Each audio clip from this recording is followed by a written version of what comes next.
So one day, a priest told the Mother Superior that he was going into town and tried to convert some street walkers. Later off, he went and drove to a certain part of town known for street walkers. The first one he approached asked him.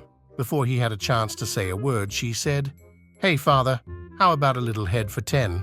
He was clueless and embarrassed and left quickly. He approached another young woman, and again, before he could say a word, she said, "Hey, father, how about a little head for 10?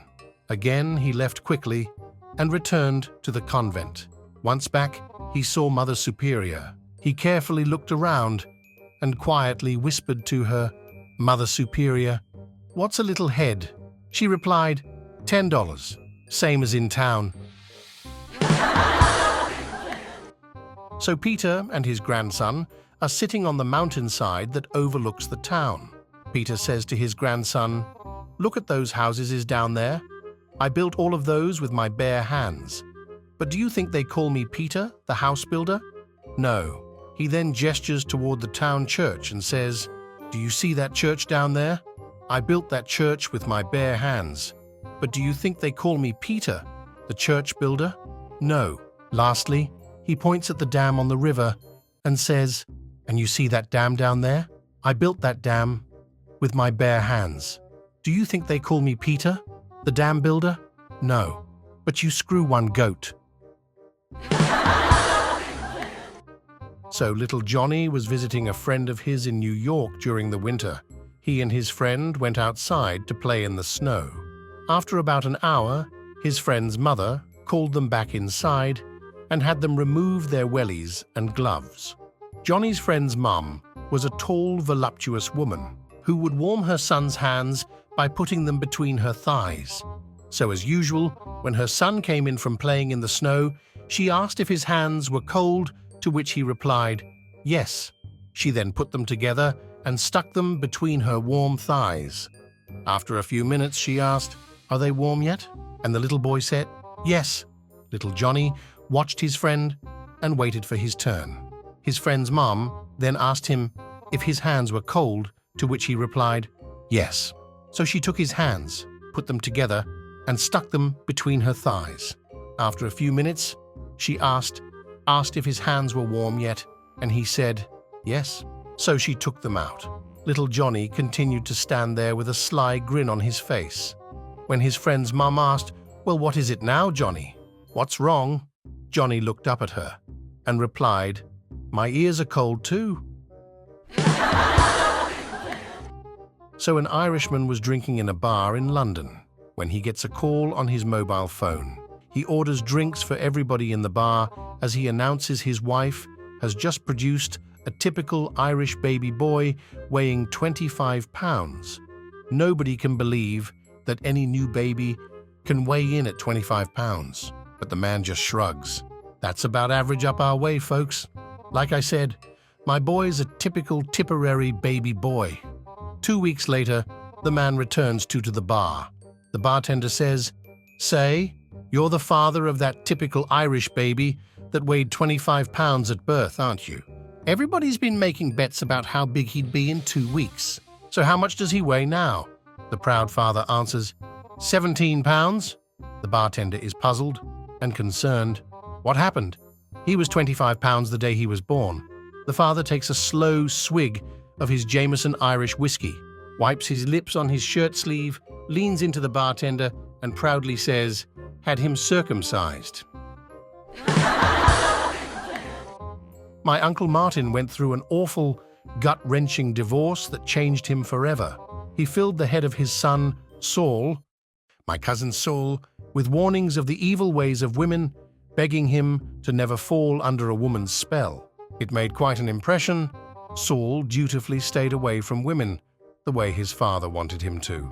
And he remained a virgin through college, through dental school, through his residency, and even as he opened his own practice. One day, a pretty woman walked into Saul's dentist's office for a cleaning. They got along well, had a good conversation, and it even got a little flirty. After a while, she looked at him just so and said, "Hey, if you're not busy this evening, would you care to take me for dinner?" "I'm sorry I can't," said Dr. Saul. "I'm flattered, but I don't consort with women." "You don't consort with women?"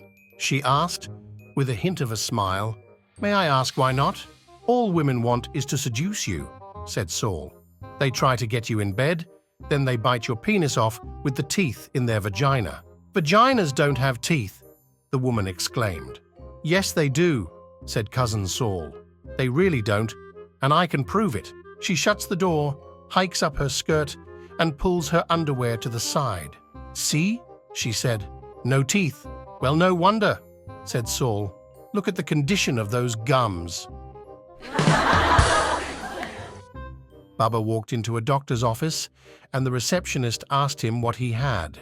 Bubba said, "Shingles," so she wrote down his name, address, medical insurance number, and told him to have a seat. 15 minutes later, a nurse's aide came out and asked Bubba what he had. Bubba said, "Shingles," so she wrote down his height, weight, a complete medical history, and told Bubba to wait in the examining room. A half hour later, a nurse came in and asked Bubba what he had. Bubba said, "Shingles." So the nurse gave Bubba a blood test, a blood pressure test, an electrocardiogram, and told Bubba to take off all his clothes and wait for the doctor. An hour later, the doctor came in and found Bubba sitting patiently in the nude and asked Bubba what he had. Bubba said, "Shingles." The doctor asked, "Where?" Bubba said, "Outside on the truck. Where do you want me to unload them?" A man dies and is waiting to be transported to heaven. He asks Death about what happens next. Death replies, "You were a good man on earth. You will go to heaven, where you will enjoy eternal youth. You can do basically anything you want, anything your heart desires." The man thinks to himself, "That's wonderful," and settles down for the journey. Death announces that he has to go and speak to St. Peter and do the paperwork, so the man is left alone for a while in Death's office. He thinks to himself about what he wants to do when he gets there. He could eat all of the delicious foods he never got to try on Earth. He could drive the best sports cars he could imagine. He could even be a carefree child again. He lingers on that final thought for a moment. It's so appealing to him to be able to run around, play, be silly, with nobody judging him. He gets excited and stands up. Death walks back into the office just in time to see the man bouncing on the sofa. He asks, "What do you think you're doing?" To which the man replies, "I'm having the time of my life, or should I say, time of my death." Just as he finishes speaking, the sofa tears open and the man falls all the way through. Death is furious and screams, "Do you know how expensive that was? I have to go all the way back to Earth now to get a new one." The man sheepishly apologizes. Death asks the man to stand up, and they begin their journey to the afterlife. As they arrive, Death says to the man, "Go inside. They will tell you what to do from here." He obliges. As he walks in, Satan says to the man, "Welcome to hell." "Hell?" the man splutters. "But I was told I was going to heaven. There must have been some kind of mistake." Unfortunately, that is not the case. You see, in life, you were a good man.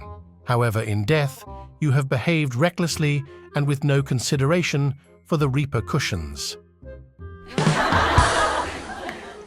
My friends, if you want to watch other funny jokes, subscribe to the channel.